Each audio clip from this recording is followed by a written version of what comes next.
Ooh, what's going on, everybody? Welcome to the After Effect Podcast Show. I am your host, LeBron Stephen, but you can call me LBC, L Boogie, Big Brian, B Brian, LB, Barani. The choice is yours. Welcome to episode 71. Now, listen, we have a very special guest. Big E WWE Champion of the World is on the podcast today. I can't believe it. He carved out some media time for the After Effect Podcast Show. Tampa Bay, Florida native, played 1 year of high school football where he chose the University of Iowa to further his football career. Was at the University of Iowa from 2004 to 2007. Had several injuries that required several surgeries. He decided to walk away from the game in 2007. Continued as a graduate assistant on campus in Iowa City, and then joined WWE in 2009. And for the last 12 years, he's been a WWE wrestler, garnering fame for, the tag team group New Day. And now for the last couple of months, he's been WWE Champion of the World. Super, uber excited to get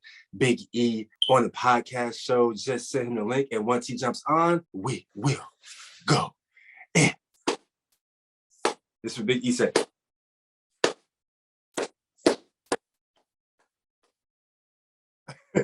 Let's go.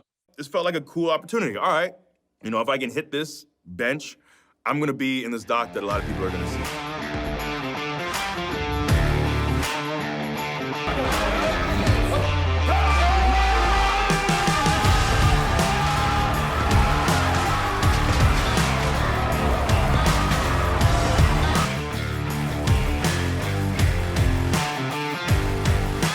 A guy who came from Cleveland. Okay, well, you ain't from Cleveland, no. Cleveland was the best location in the nation. We from Cleveland, Ohio. Glenville community on the east side of Cleveland. Cleveland was called the best location in the nation.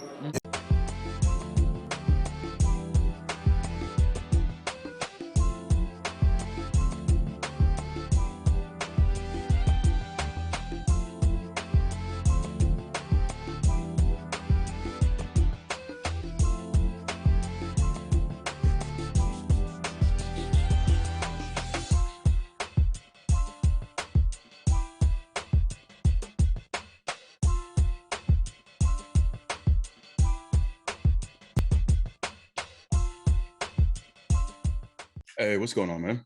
What's up, Big E? Man, I'm good. Sorry this took so long to get together, man. Oh, no. Hey, man. Come on, man. I know you're super busy, man, traveling and COVID cases are back up rising. So, yeah, I just know it's a crazy time, man. Nah, my pleasure, man. Yeah. And so this is called the After Effect Podcast Show. I started about a year and a half ago. It's my belief that all of us athletes, we all have an after effect or aftershock from our athletic journey, from the wins, the losses, the injuries. You've been through some of those. I've been through some of those. The nepotism, the racism, all the things that we go through as athletes. So this is just a free and safe space for us to kind of relive our journey, but more so just try to push the culture forward. Beautiful. I love it. Yes, sir. So I got just one current event for you. I know you're a Tampa Bay kid. Who do you have winning the Super Bowl this year? With Tampa Bay, go back and repeat. This is the first time we ever saw Tom Brady get shut out since 2006. So do you think you would see your Bucks go back, or who do you have winning? Man, like you said, I am a Tampa kid, so I'll go with my Bucks. I will say, if I'm being honest though, man, I'm a massive college football fan, and I'm so busy and just on the road so much that I feel like I made a decision, and it's like I'm putting my chips all in on college football because I just can't spend both Saturday and Sunday being that clued in. So I will say I'm not an NFL expert, if I'm being honest. I'm a casual Bucks fan because I can't watch everything because we're just gone so much. But it would be cool to see. I'll go with Tampa. Tampa's had a nice season so far. And, they kind of, last season, they had some moments where they looked a little average, but I feel like they just hit their stride at the right time. So my hope is that. And you know what I found, too, as far as the NFL is concerned, man, I guess being just an Iowa guy it's just cool to see. Even guys like, obviously, I didn't play with Tristan, but it's cool to see him do so well, man. I'm just so happy to see him from all accounts, from everyone I've talked to. I've heard he's such a good dude. So I end up, for the most part, I end up just kind of being fans of Iowa guys around the league. So if forced to pick, I'm a Bucks guy, so we'll go with the Bucks. But just happy to see that the Tristan's doing so well with Tampa. Yeah. I mean, same here. I mean, it's a lot of, I'm further removed than you, but it's a lot of guys that I haven't played with, but, just are freak athletes. So I always follow all their careers. And Tristan, I saw him jump like a 50-something inch box with like a weight vest on. It's insane. He's just a freak. And that hang clean video, which I feel like just made the rounds at the time, yes, is absurd, man. Just absurd. This man. And it's crazy because I really like me and Mike Daniels. We really took pride in like our lifts. Like I text you last week. Like our first day in 2007 as 18-year-olds, I think I weighed like 218. Mike was like less than me, like 210. We walk in the weight room and like we see you like squatting like 600 something pounds and like doing curls and arms, and we just like, okay, that's what we need to look like to play in the Big Ten. And in this year we were like, yeah, what, like, okay, like, do we make the wrong decision? But of course, like that competitor mentality was like, okay, that's what we need to look like.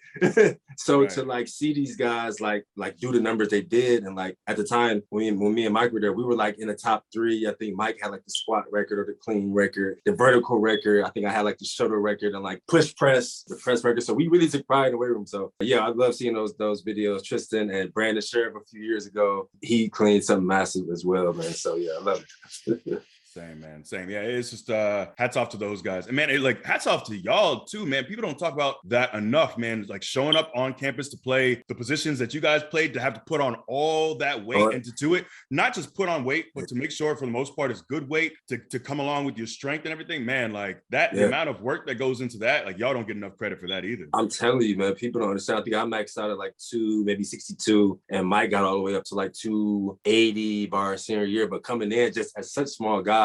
And, to be that small and be like, man, how am I going to get that big in like 2 years, just to give myself a chance to get on the field, because playing in the Big Ten is such a physical game, man. So, but yeah, seeing guys like you, I mean, I put that battery in our back. Hey, so I told you, man, it's funny, y'all, like Mike would say that, and I would just kind of slough it off because in my mind, man, and I think it also had to do with my just kind of my headspace at the time and being young, and so college football was my dream.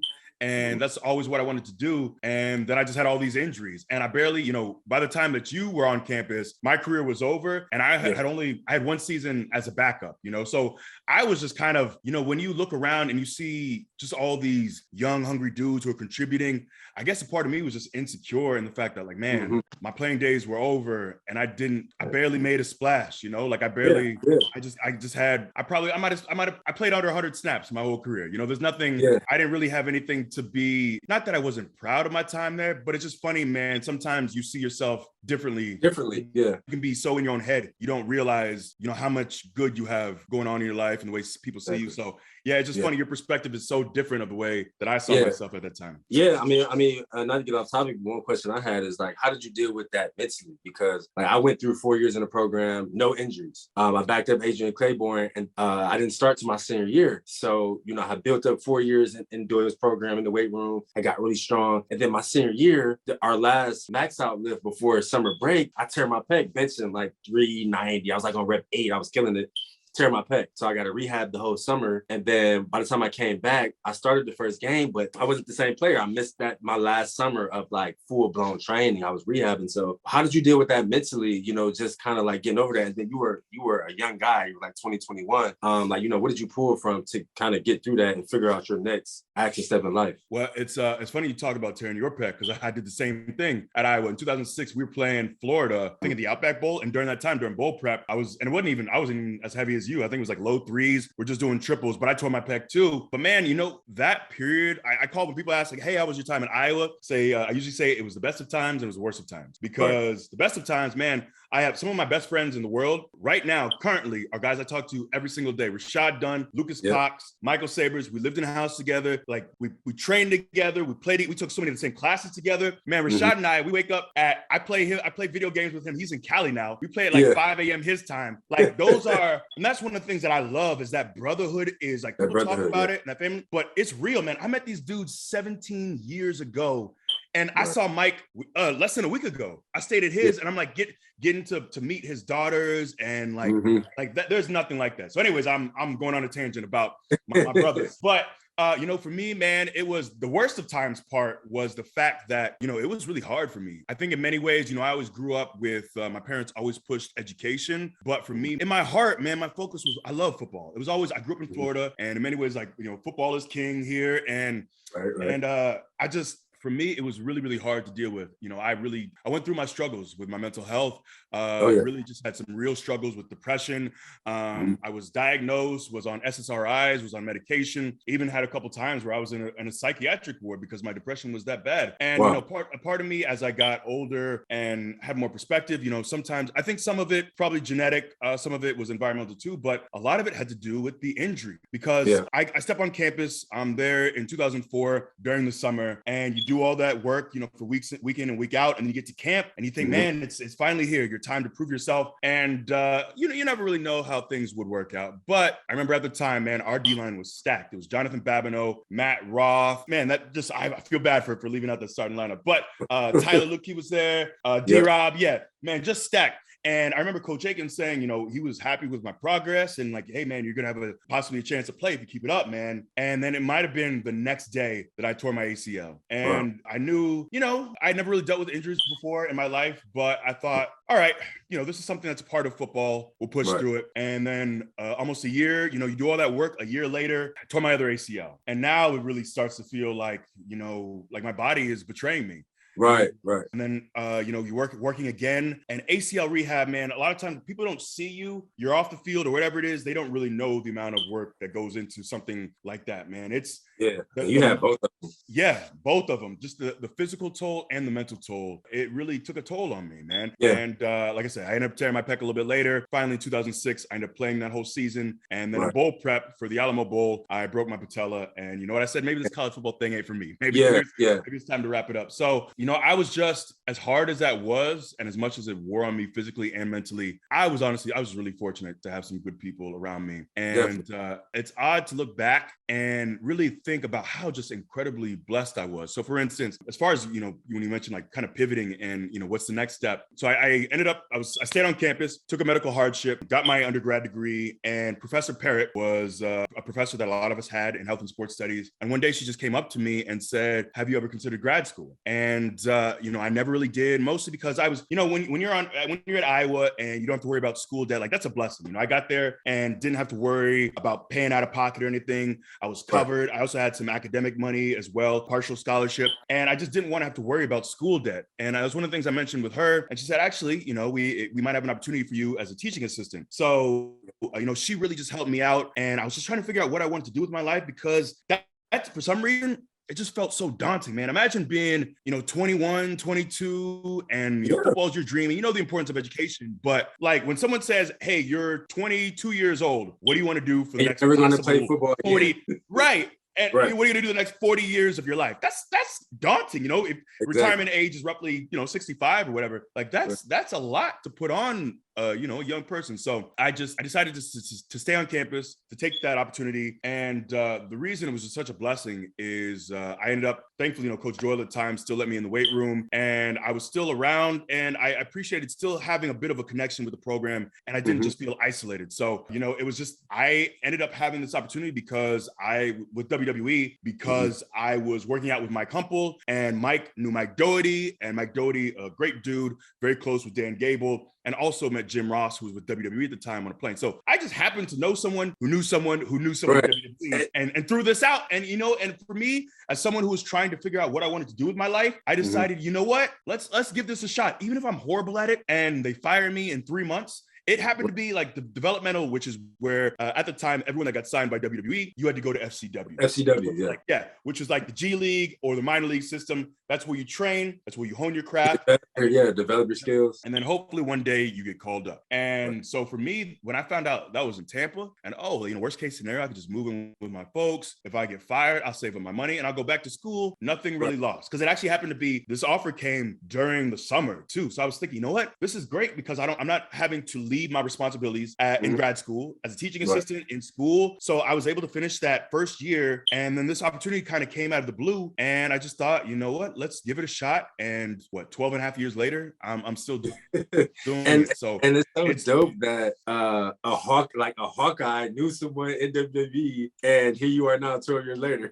Yeah, man. It's relationships. Right. And you know what? One of the things too is I feel like as athletes, especially at a fairly elite level, you put so much time and effort into your craft, and you have to have that tunnel vision in many ways. Like I talked to my friend, Mike, Rashad, Luke about that, and you know what? There was in many ways, it felt like we were in a bubble where all that mattered was obviously school matters, your family matters, but Iowa football just took up so much of your life and of your headspace. And I remember, you have a bad rep at practice, and it sticks with you for days and days. That like you just have to be that locked in to. You have one misstep in blocks drill, or you get reached in blocks drill, and like you just it keeps replaying in your head. Like exactly. So for me, you know what? So much of my life was just focused on this. This is college football, Iowa football, and that's all you really think about for so long. Yeah. But man, there's just so much more. Like I never would have fathomed it. Someone asked me to list 200 jobs. When you're ready to graduate, list 200 potential jobs you might be interested in. Right. Pro wrestler, WWE superstar would not be never one. Would have came to mind. And I was a big fan as a kid, but to me, the job is so out of left field. And mind you,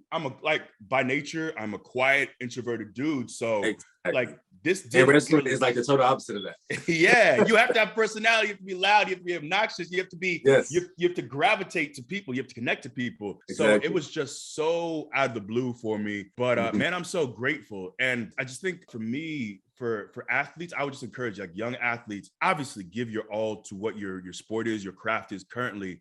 But man, it's just funny to me how life will take you in a direction you never ever fathomed. And sometimes your next chapter can be so much more full and beautiful than you ever realize.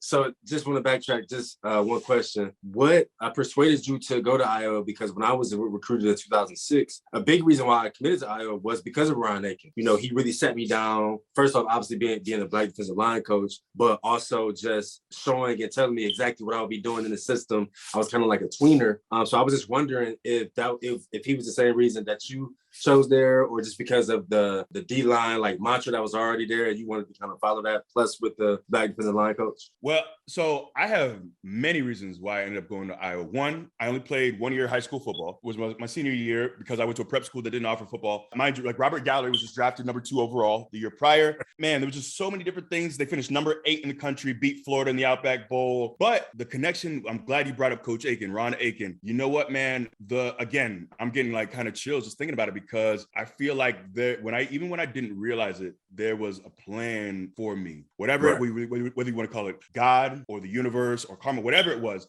And the reason I say that is because Ron Aiken, who was the defensive line coach at Iowa when I was recruited too at the time. So I didn't know much about him at the time, and I started to learn once Iowa started recruiting me. But the thing that blows my mind is, my defensive line coach, who was he's like family to me. He helped me out in so many different ways on and off the field, just really looked out for me. His name is Vincent Davis. And so Vincent Davis played football at Tarkio. He was a defensive lineman at Tarkio College many years before I was. I can't remember exactly, but a couple decades before. And who was his defensive line coach at Tarkio College? Ron Aiken. What? What are the odds? You cannot tell me. What are the odds that of all the schools? And I didn't seek out Iowa. Iowa didn't even know really who I was until Coach Parker walked in the weight room one day. I was essentially a nobody. And the fact that my defensive line coach, who's like family to me, who's like a mentor to me, like during the summer, he took me out and we would go just work. We would work on hand stuff. We work on foot stuff. We would just do drills. So this man and I spent all that stuff. Yeah. So Vincent Davis, was such a big part of preparing me for that next level. And just the fact that, so I don't even know if I would have gotten that offer if it wasn't for that connection, because Vince Davis, Coach Davis, was able to talk to Coach Aiken and vouch for me because he played for Coach Aiken and they had that relationship. There was already this this level of trust and a rapport. So it's really humbling because again, I just happened to have the right people, just incredible people who were in my life at the time who happened to connect with these other people. So man, that was Ron Aiken in a different way then your relationship with him was really such a huge part of me getting to Iowa. Right. Man, definitely makes sense. So moving forward, have you ever hacked, all the football injuries? Because I feel like, you knew you were done in 2007 and you were a TA for 2 years, and then you decided to get into wrestling in 2008, 2009. You've been with WE the last 12 years. Have you ever unpacked the football injuries, or did life just go so fast you immediately went into FCW and just kind of put all your energy towards, honing your craft and just get better as a wrestler? Well, I mean, as far as the injuries are concerned, man, I got to take my hat off to the medical staff at Iowa, man. I expected my knees to be feeling a lot worse, 2 torn ACLs. I broke my right patella, but man, I've felt great the last several years. And it was actually pretty cool seeing Paul Federici, who I can't remember when he made the transition. So I got to go. I was blessed enough to be able to go to the Big Ten title game. Obviously, didn't go our way, but man, it was just so cool to see so many. I saw AJ Eads, saw so many former teammates, and there was a moment, on the sidelines before the game started. I got to see Paul, and he hit me up actually when I got to go to the Penn State game as well, the Iowa Penn State game. But I got to see him in person, and Paul at the time was the head athletic trainer. So I spent so much of my time at Iowa, just me and Paul as I was rehabbing, and I think he made the transition right after I got there because my freshman year, I think they said Paul had just stepped to a new position the season before. So, but when I got there, it was Russ. Russ was like the head athletic trainer. So when I had my pec injury and I had labrum injury, I spent a lot of time with him. And Paul had already took that new role. Gotcha. Russ, I think, was the assistant when I was there. So yeah, I definitely spent a lot of time with Russ as well. But yeah. So yeah, man. Yeah, I'm fortunate rehab went well. So far, man, the body's holding up. Definitely, man. So, okay, 12 years ago, 2009, you joined WWE. WWE Champion of the world. Did you know it would take 12 years? Did you think it would take 6 years? Did you just not even think that far ahead? Like what kept you going every day to continue to develop your skill set? And sorry, this is kind of like a two-part question. But secondly, I'm kind of like you. I've always been like you. I've always been like a real guy. Now, if I know you, you're my teammate. I see you in the locker room. I'll joke with you, whatever. But if I don't know you, I'm gonna be in the corner, pretty quiet, just kind of observing. And I got into acting probably 3 years ago, 2018. Started taking all the acting classes, just learning everything, improv and script analysis and emotional prep. But the thing that was very hard for me was improv, because like I said, I'm like a pretty quiet guy. So to just think of things just, on the fly, and just to be goofy and to be animated in a way, that was really hard for me. That took like over a year just to feel like kind of comfortable. So like, how long during your process did it take, like during your developmental stages, did it take to just start doing everything you're doing, just be saying everything that you do, like, when you get going, like how long did that take, like just during your developmental process? Man, I don't remember exactly how long it took, but I think for me, I feel like everything's a matter of reps, I feel like if you put the time in, I read, there's a Malcolm Gladwell book that I really enjoyed called 10,000 Hours. And it talks about like, that's the amount of time that it supposedly takes to master your craft. And that's a long time. That's a very, very long time. Very long time. But I think when you show up every day and you just get more comfortable. So for me, like I got to work with Dusty Rhodes, and I'm extremely grateful for that. Rest in peace to the legend. But so when I got to FCW, he was the one who taught promo class. So every Wednesday from, what was it, like 10 to 12, 10 to 1 or whatever, everyone would come up and you prepare your promo beforehand. And for anyone who doesn't know, a promo is just essentially a monologue. So usually you have to do at least a minute. Sometimes you can go a minute and a half, or so you get up there and you deliver your promo, and then then Dusty would give you your feedback. And so for me, I knew, all right, I'm a big dude, but I'm not 6'6". I'm not 400 pounds. So for me, it was just a matter of finding, how are you going to be different? How are you going to set yourself apart? And I always thought, you know what? Even though I was quiet and introverted, I'm like you. Like when I'm comfortable around people, that's when like I'd light up. Exactly. Like I would always try to entertain my sisters or like the guys in the house. That's when I would light up. So for me, I just had to get more comfortable. And so it was a matter of just getting up there every week. But I just really wanted to prove to people, hey, I got something other than just the dude you see on the outside, just the dude with the big pecs, just the muscular dude. There's more to me than that. And I just didn't want to be defined solely by my physique and my body. So I would just try some different goofy stuff, not stuff that I necessarily thought would like, oh, this is a character that I can put on TV. But for me, just trying different things and these little skits, it just allowed me to get more comfortable. And sometimes I would try something that like, hey, I know this idea does not translate in wrestling, but let me just do it. So I would just try these just kind of off the wall things just to kind of open myself up, to make people laugh, to connect with people. Because sometimes I notice even in the ring, like, oh, this, and this is the thing we did with the New Day oftentimes. We always, and I love those guys. So with Kofi and Woods, for people who don't know, I'm in a trio called the New Day. And even though we're on different shows now, we've been Everyone together. knows. Yeah, well, we've been together since 2014.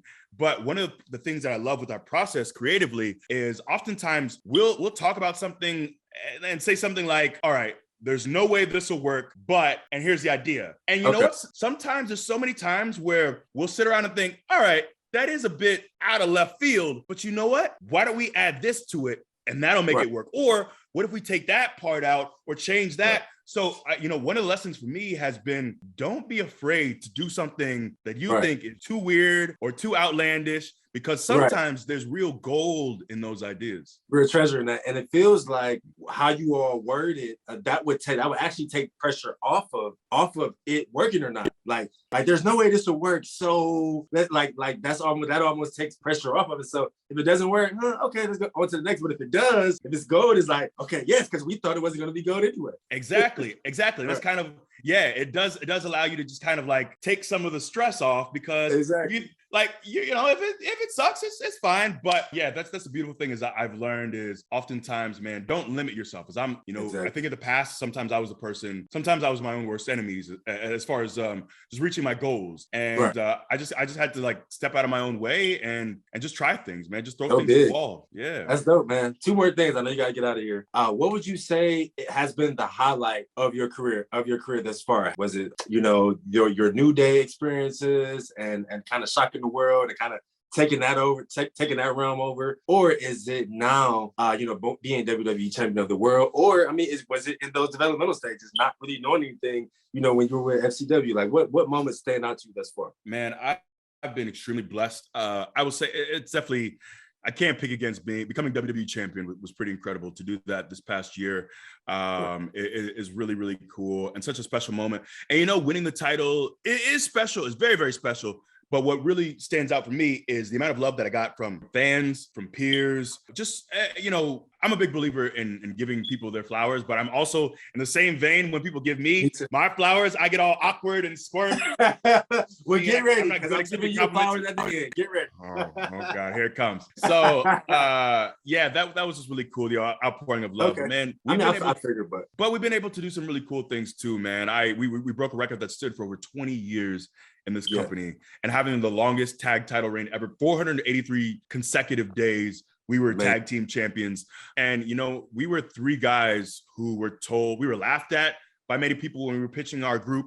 We had doors closed in our faces. We were just told our ideas were ridiculous. We had so much resistance getting this thing off the ground. And I'm so glad that, in those moments, anytime you work in a team or with someone else, those are moments that can drive you apart if you allow them to. But for us, we believe so much in each other and in our chemistry. And I knew those guys, I can always trust them. I have never have to worry about them politicking to put themselves at the top. We always did everything for the group. And no iron team. Yeah. And it can sound cliche, but there's something to it. And I think when we came together, we were just so selfless. And man, that's been one of the biggest blessings of my career, is to have two partners that I say y'all are brothers to me. I love y'all for real. And when our wrestling careers are over, we're still going to talk all the time. We're still going to stay connected, because it's bigger than that. Much like, as much as I love Iowa football, like the brotherhood that three of us, the four of us we had, it's beyond just our playing days, and that's what I love. That's what I love, is you can really build these bonds that even when your football days are over, when my pro wrestling career is over, these are still your people. These are still your brothers, Yeah. Like you said, that creative cohesion can always be there, but that trust is always like like the determinant thing. And you talked about Mike Sabers. He was such a funny guy, Rashad Dunn. But man, it's like me and Mike Daniels are kind of like that. Like Mike Daniels will call me at like midnight on like a Tuesday. I'm answering the phone. I'm like already in bed. Like Mike, I've been sleeping since 8:30. Man, is everything okay?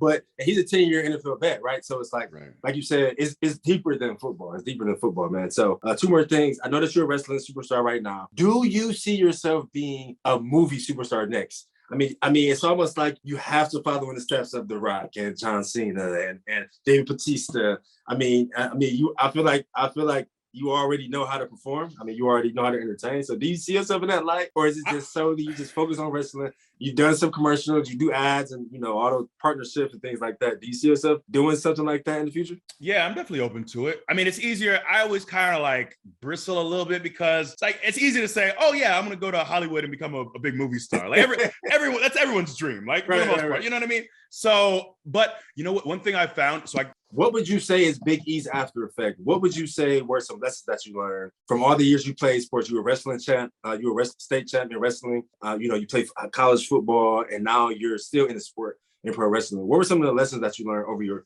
entire lifetime that you took and you still carry with you now, in pro wrestling? Just really, as we try to push the culture forward, what would you say? One of the things I definitely learned was that, oftentimes life will take you in directions you never fathomed. But, one of the things I have really gravitated to lately, and I could talk forever about this, is meditation. And it's something I do every single day. And one of the lessons that I learned from meditation is staying present and letting things go too. For so long, I just kind of mourned the fact that I didn't have the career at Iowa that I wanted to, that I didn't get to go to the NFL. Man, me too, bro. And man, I remember having, I would have these dreams / nightmares of being on the field. And it just felt like it was haunting me. Like I couldn't let it go.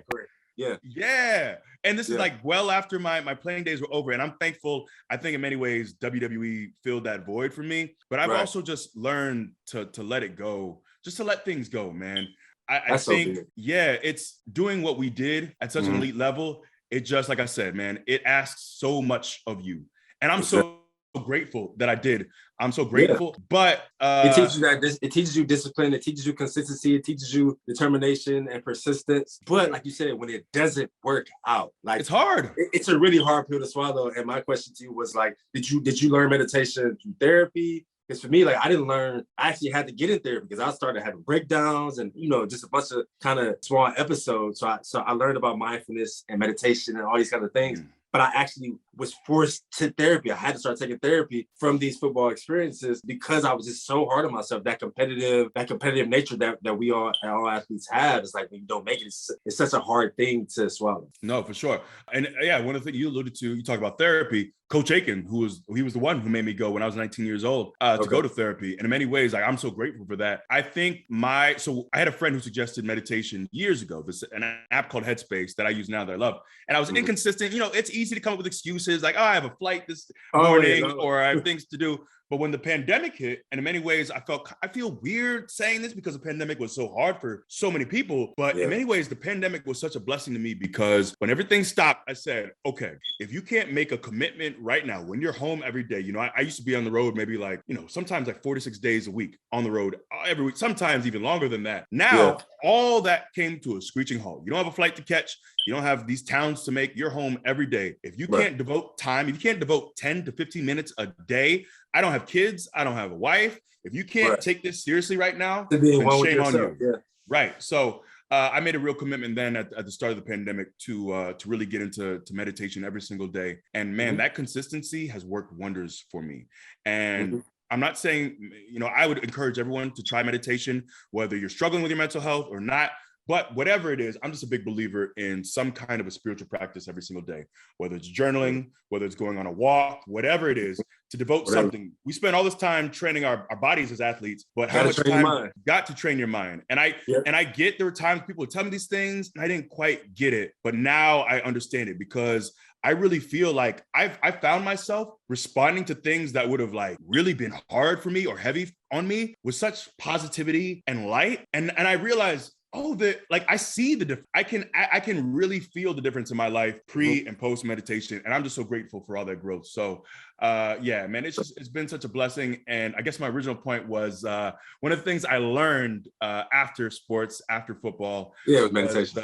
Yes, but also I learned to let things go. I learned to let go of all the things, that pain, that regret of not getting to where I wanted to. There's so much life after ball, much life after football. There's so much beautiful life after football. And that's why I'd encourage a lot of athletes to, man, give your all to your sport, to your craft, enjoy it as hard as it can be, enjoy the weight room sessions, enjoy the practices, enjoy the speed work, enjoy it all, because as you know, man, it goes fast. It goes fast. Sometimes when you're in it, it doesn't feel fast, but hey, but when it's over, it's over. And that's okay. So I'm just grateful I was able to let go of a lot of that, man. And that's one of the things a lot of I think people don't talk about enough is there's so many of us who kind of almost suffer in silence as former athletes who go through what we go through, and our careers are just done.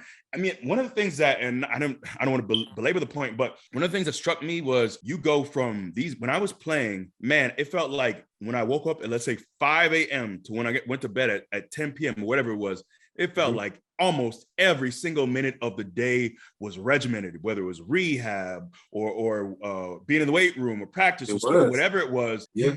You just had to be somewhere almost every minute of the day. And then it's over. And then it's just all gone. And then what do I do with all this time? What do I do? Right. And that's hard for a lot of us. And I didn't really realize that. It is. Yeah. I mean, I love bringing that up. When I talk to guys, I mean, I interview current NFL guys, former retired players, but it's so hard to do when you're used to being on a schedule and a regimen. It's a 20-year relationship. I mean, I started playing when I was 8, and then I stopped playing when I was about 26. So to go from that kind of scheduling, like you said, regimen, and always having something to do, to waking up at 5 a.m., and you have to map out your day. You don't have anything to do. I mean, you got to figure out what you want to do with your life. It's a very hard transition, and I've always felt like that transition was minimized. I just really never knew how to kind of get that out, or bring more light to it. So I definitely think this podcast is doing that, man. But you speaking about 2020 and COVID was a perfect segue to the last thing I had. I know you got to go. 2020 was a very weird year since we've been alive. We've never walked through a coronavirus pandemic. We never had to wear masks. The world has never shut down. So I just been proud of myself on trying to give guys flowers while they're still here. And I know, man, you're a WWE champion of the world. You did not have to come on my little small independent podcast that I'm trying to do. I just love, like I told you in text, I just love telling stories, bro. This is the passion project. It's not about any money. It's not about any type of listenership. It's literally just, this is a passion for me. It brings me joy every week. Like we talked about, finding what brings you joy every week and, every day. So I just want to give you your flowers, all your accolades, everything you've done in the last 12 years, everything you did in college. I want to show you that love, eyes to eyes, bro, and just give you your flowers, while you're still here. Well, I appreciate that, man. And no, it's my pleasure, man. I really thoroughly enjoyed this conversation. And it's funny. I always feel like in many ways, in many ways, I'm still that 14-year-old kid inside, just trying to figure it all out. And I don't, I'm extremely blessed to live the life that I have.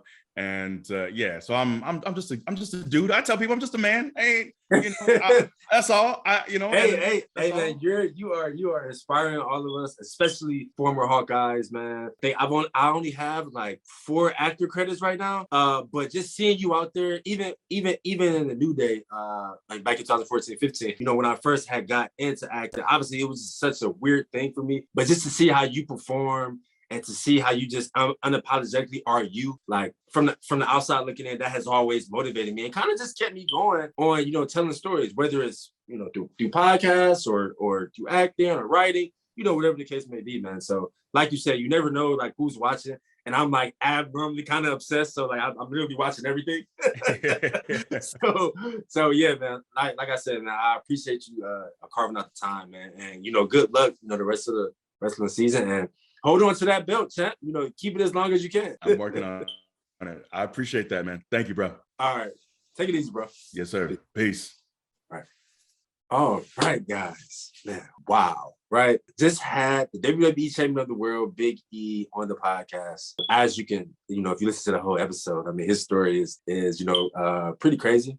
From only playing 1 year of high school football and then transitioning to the University of Iowa, where he had 4 surgeries, 4 injuries, 4 big surgeries and injuries that ended his football dream, to being a graduate assistant, teacher's assistant on campus, to joining WWE in 2009, 12 years ago, and wrestling in FCW, where he developed and honed on his skills and skill set as a professional wrestler, to getting with the New Day in 2014 and them setting the tag team record for, consecutive days of holding the belt, to now being WWE Champion of the World. And who knows for how long he'll be that. Such an inspirational story. If you've listened to this entire episode on any podcast app, please rate us, please leave us a review. As you know, that is one of the ways that we make money, our listenership. If you've watched this episode on YouTube, please like, please share, please subscribe. If you have any questions, if something that we talked about touched you, share it to your audiences or on your social media networks. Again, big shout out to Big E for joining episode 71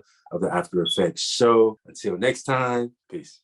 Subscribe to LeBron Daniel TV, but you already knew that, where we dig deep and find our hustle, and every single day we are better than yesterday. Subscribe.